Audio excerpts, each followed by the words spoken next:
এক চামচ আদা বাটা, তারপর লঙ্কার গুঁড়ো, ধনের গুঁড়ো।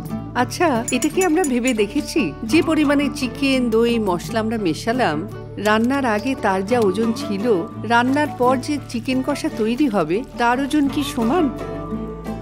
তা যদি না হয় তাহলে বাকি জিনিসগুলোর ওজন কোথায় গেল? আজ আমরা সেই প্রশ্নের উত্তর খুঁজব।